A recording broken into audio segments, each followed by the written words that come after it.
This is Stay Paid, a sales and marketing podcast on a mission to help you close more deals and retain more business.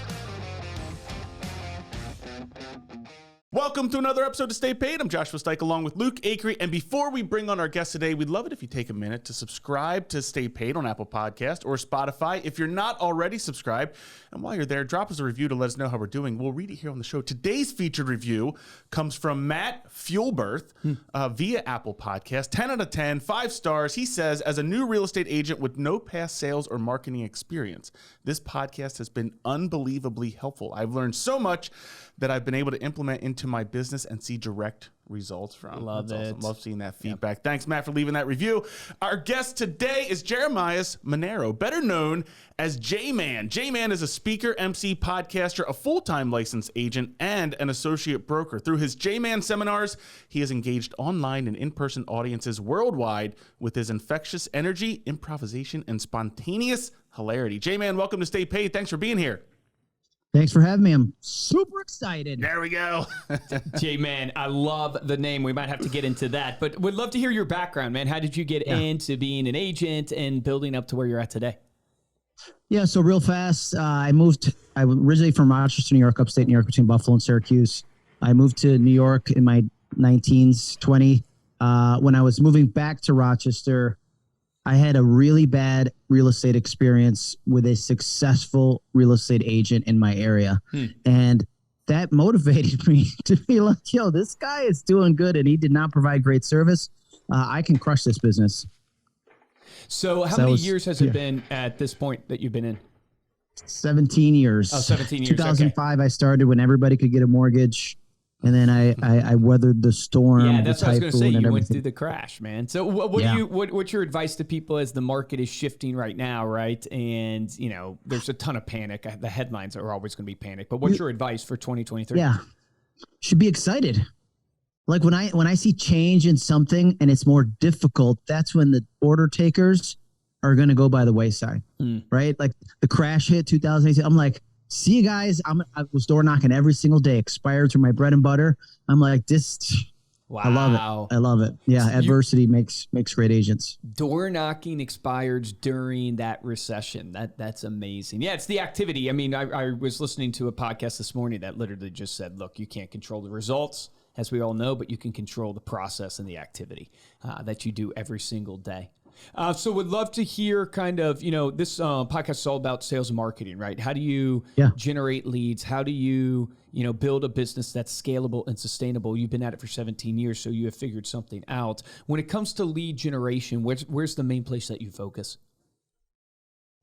Well, now I'm 17 years in, it's my sphere. Okay. But when I first started, the reason why I did so well in the beginning and continued to do well was I came from a prospecting background. I used to sell alarm systems door to door before real estate. So that's why I was like, wait, all I got to do is go talk to people, and the people that want to sell have red and white signs that say for sale by owner in front of their house. Okay. All right. Where are they at? That's what I did. 43 transactions my first year because like, I don't care if you tell me no. That makes me happy. So like when you approach a door, what tips would you give for door knocking, right? Because it's like many people are nervous about door knocking. I'm nervous about it when I've gone out. What would you recommend? I think it's so many people worry about what am I going to say, but what's more important is how you say it, the delivery of it, right? So when I would come to the door, I would pick up the red and white sign out of their front yard. Okay. Picture this, pick up the sign, bring it up and be like, hey, how you guys doing? And be like, what? Well, you want to sell your house, don't you? Yeah. Well, the reason why you haven't listed with an agent is because you want to save on the commission. Am I right? Yeah. Well, if I can show you a way we can build that right into the transaction, could we work together today? Yeah. Okay. Can I come in? Start wiping my feet, get in the door. Like short, sweet. Too many people want to talk too much and ask too many open-ended questions. You know what the hot buttons are for sale by owner. And the whole time I'm like, right? Like smile. It's not like, well, you want to sell your house, don't you? Yeah. Enthusiastic. You're excited. Like you have something that they want. Yeah. Like I know you want to sell. I know the only reason why you haven't listed with an agent because you want to save money. Let me show you how we can work together. I'll make you the most money possible. You know, period. It's so powerful. It's such a golden nugget for the audience of the key to sales is being super direct, not dancing around the point, telling them exactly what, they're thinking about. Hey, I know you haven't listed with an agent because you don't want to spend the money on commission and you don't think an agent's going to do a good job. But if I could show you a way where you can actually make the money you want and I could take all the pressure off you, would you give me a shot? Yeah, it's beautiful, man. I love that. So you did a lot of door knocking. Now you're on Sphere. When you look at your business today, 17 years in, most of your business coming from your Sphere, do you have a drip campaign that you do on them? Is there a way you nurture your Sphere to drive referrals? How does that look in your business? Yeah, I mean, we drip on them with the CRM. I'm big on social media, so I try to reach out to them like direct message, Facebook Messenger, and really engage with them like a human being and not a salesperson. Somebody's having a baby, like I send them a message with a video, like, oh my gosh, I can't believe it. I remember when you guys were boyfriend and girlfriend and I sold you that house, right? Like being a human being and connecting with them as a person. Then I don't lose the repeat business because I'm not just their sales agent or somebody that helped them buy the house. I'm somebody who cares about them and their future. So now you mentioned video there, sending a video over direct message. I know in your speaking, right, you talk a lot about video and social media and generating content. What advice do you have people? Like, what are you coaching people on when it comes to creating that short form video or being willing to get in front of a camera and being authentic? Be yourself. And it sounds simplistic, but it's the most complicated thing for anybody in sales, because you come in and when I started real estate, I was 25 years old. So I thought I had to be what I thought was this professional version of myself instead of like, yo guys, what's up? Instead of just being me. So I think being authentic and just getting over yourself, because we are our own worst obstacle, right? We're like, nobody's going to like it. Who cares? It's not about you. It's not about you. It's about the people. It's about the people that you can change their life with every single transaction. If you don't believe in that, retire, go do something else. Be a greeter at Walmart or something. Boom. Now it's so true. I was listening to someone who said basically, look, nobody is going to think about and remember you 6 months after you're dead, which is the most pivotal moment of your life. When you pass away, you would think people would talk about you the most, or things would happen, and they won't even talk about you 6 months later.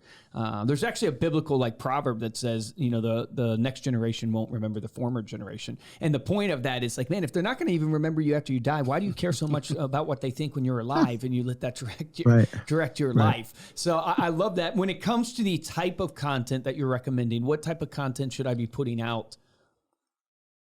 Yeah, so it's not just all real estate all the time, right? I think it's content specific to where you live. Okay. Right? If you want to be, if I want to be an expert in South Florida, then why am I not putting out content of all the best things to do in South Florida? But also, what are your clients' pain points, and how can you help them? And best of is my other favorite thing. I work with agents on the West Coast and Laguna Niguel and those areas where surf's up, man. Everybody's a surfer. Will tell me the top secret spots to go surfing. That's a great idea. The best, right? And that's all important content, and keep it short. As salespeople, we want to talk all the time, and it's say in 15 seconds what you could have said in 90, and nobody cares about your name, your company, and all that you want to do in the beginning. What about platforms? Are you seeing, I know there's been a shift recently, obviously, to TikTok and other types of platforms. You're kind of nodding along. Is that where you're seeing a lot of the traffic and the success coming from now? Well, everybody's chasing TikTok's tail, right? Yeah. And so for me, I always say, create one video natively on your phone, take that, and then you can use it on Instagram Reels. You can use it on TikTok, and then you could also use it on YouTube Shorts, which now, as far as how dialed up their algorithm is, of the three, YouTube Shorts is explosive.